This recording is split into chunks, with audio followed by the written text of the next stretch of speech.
What is going on, ladies and gentlemen? Mad Starkaven here, and this is a follow-up video to my last video, which was PS5 versus Xbox Series X comparison, 1 year later review, and I got some interesting feedback in the comments, so I thought I'd make a follow-up video. And yes, it's because I also got views, so I'm making this for views as well, but I only make content that I actually enjoy making, so yeah, this one's going to be a video of me specifically discussing the Xbox Series X because I think that there's some misconceptions about what I said in that video, the previous video, and I just like to clarify some of my points about the Xbox Series X and the Xbox Series S for that matter. So, TDLR. First of all, spend your money however you like, okay? If you want to buy a PS5, then buy a PS5. If you want to buy an Xbox Series X, then buy an Xbox Series X. It's that simple.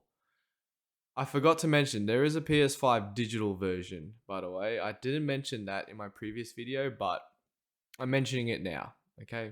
There is a PS5 digital version. If you don't want to pay money for discs, which just locks you into the PS5 store, so the PSN store, which in my opinion loses you value in the long run because you get more value, in my opinion, in the secondhand market trading discs than you do on Sony's party store. So that's just a little tidbit I just wanted to add there about the digital. I don't really rate it, but again, maybe I'm a boomer at the age of 25 who thinks that discs still are better just because companies are greedy and they want to make money. And yes, that's what they do. They make money, but I don't care about companies. I care about us, the consumer. So anyway, Xbox Series X. Look, Game Pass. So someone in the comments of my last video said that Game Pass for a whole year costs $215. Okay, costs $215. But you're also getting multiplayer. You're not getting that with Sony's PS Plus, okay? I just want to point that out. You're getting multiplayer, especially the Game Pass Ultimate. You're getting access to multiplayer and Game Pass, okay? Now you still have to play for multiplayer.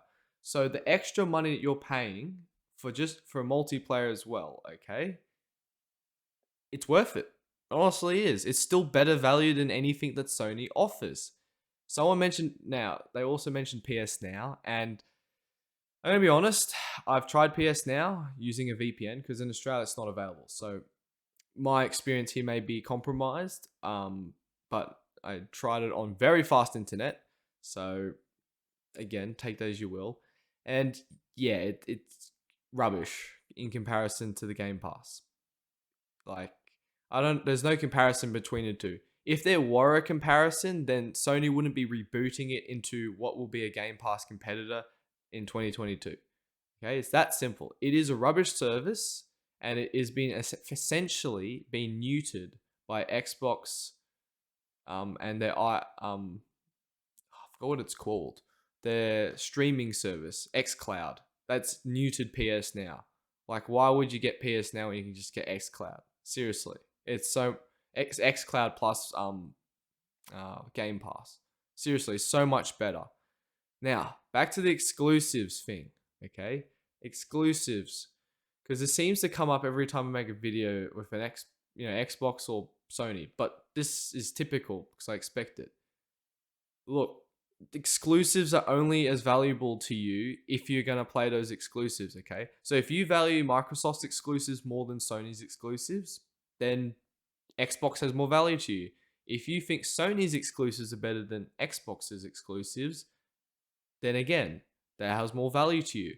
Now, objectively, okay, you could objectively say some games are better than others, but not everyone's going to want to play an RPG, for example, or, Horizon Zero Dawn, or The Last of Us, for example, okay? Those games are still very niche in the grand scheme of gaming, okay? Yes, they sell millions of copies, but they're not like Mario Kart 8, which has like an attach rate of 80% with the Nintendo Switch, or Super Mario Odyssey, or Legend of Zelda. there's only one console where exclusives have a high attach rate, and that's on Nintendo's console, the Nintendo Switch. Okay? Sony and Xbox, most people buy those consoles for third-party games. Okay? And that's where the whole consoles, which console is more powerful? They're even. Okay? They're very even. I'd argue that towards the end of this console generation, the Xbox Series X will pull ahead, okay, as we go along. But again, time will tell on that one, and you don't know. Yes, the PlayStation has a better SSD. It's cool. It has a slightly better SSD. They're both very good SSDs. Your cracking compression technology, curing cancer. It's those things of not like the layman is not going to give a crap about those things, and you're probably not even going to notice the difference. Like if I got you in a blind test and put an Xbox Series X and then a PlayStation 5, okay, blind test, so no timer, put them next to each other. So say one is a PlayStation 5, one is an Xbox, and I asked you which one's the PS5 in terms of load times, you probably wouldn't get it. You probably wouldn't know because they're that close. Okay, it's all in here. Okay, it's all in there. Okay, so again, stop with the consoles war stuff. Okay, they're both good consoles, and essentially back to the value thing. So Xbox Series X still is a better value. Okay, especially if you have no prior allegiance to any console. If you haven't owned a console ever in your life, like you're new to consoles, then Xbox Series X provides a better upfront value than the PlayStation 5. Now you say over time, that value may change, but I wasn't talking about that because you can't predict the future in terms of what may come out in the future. Okay, Sony's not going to lower the price of their first party games, so that's something that's not going to change. For example, okay, Xbox, they've kept it at the same price, $60. Okay, and they've got a lot of exclusives coming out in the next 2 years. Remember, they own Bethesda. So you got Elder Scrolls 6, Starfield, just to name, two. Actually, there was one of the person in the comment section actually posted a long list of, where is it? Just trying to find it. Show more replies. Here we go. Fable 4, Stalker 2, State of Decay 3, Outer Worlds 2, Hellblade 2, Warhammer, Indiana Jones, Project Mara, Forza Motorsports. So some of those games are niche, but that's still a wide variety of exclusives. Okay, not everyone's going to buy a PlayStation for the exclusives. Okay, I'm just put that out now. Most people who buy a PlayStation are buying it for third-party games. Okay, it's a more popular console because of last generation. At the end of the day, you can't really say either console is more popular because they're both selling out. You can't buy them. Okay, now if you go by secondhand market, then technically you could argue the PlayStation 5 is more popular because it's selling at ridiculously high prices. But again, they're both selling out. So mute point, in my opinion. We don't, in terms of dollar value, technically the Xbox Series X actually has made more money along with the Xbox Series S. And that brings us to the Xbox Series S. So $300. I was told in my comment section that it's very bad value in comparison to the Xbox Series X. $200 is a lot of money. Okay? $200 is a lot of money. Okay? Unless you get half the storage space of the Xbox Series X. Okay? You only get 1080p. Will you actually notice that? I'm going to be honest. If you're buying an Xbox Series X, I guarantee you that's the least of your concerns. You're not caring about 4K gaming, okay? Seriously. Well, 4K gaming. Oh, diddums. But the 60 FPS, you will notice that, okay? For what it offers, it's the best value, console machine, hell, gaming machine on the market, okay? Now, you could argue, technically, you could just save up a bit more and buy an Xbox Series X, but Xbox Series X is sold out. Xbox Series S, though, there's plenty of those around. So, again, it's a matter of what you want. You're happy to have a lesser console that still runs games at 1080p, 60 FPS? I'd be happy with that if I was on a budget. Honestly, just wanted to play games, don't care about resolution. Again, the type of people who can care about this, more time on your hands and more money than common sense. So it's one of those things. It's if you think it's good value, then buy it. In my opinion, it is. Okay, Xbox Series S with Game Pass, excellent value. Xbox Series X with Game Pass, excellent value. Sony's console, not great value, but it's got good exclusives.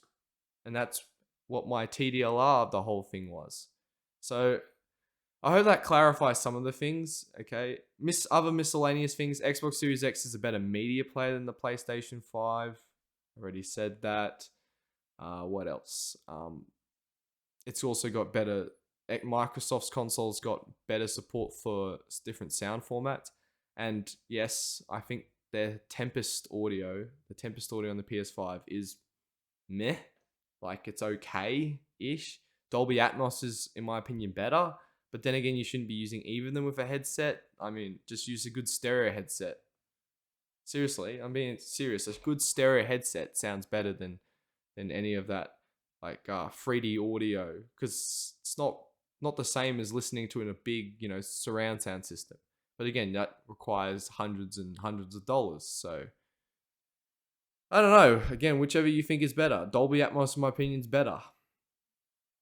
I mean, Sony's just trying to be different because they don't want to pay the licensing for Dolby Atmos.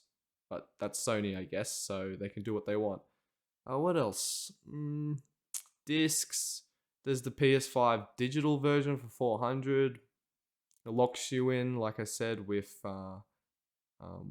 no discs. Again, if you don't use discs anyway, then it means nothing. That's a frivolous point.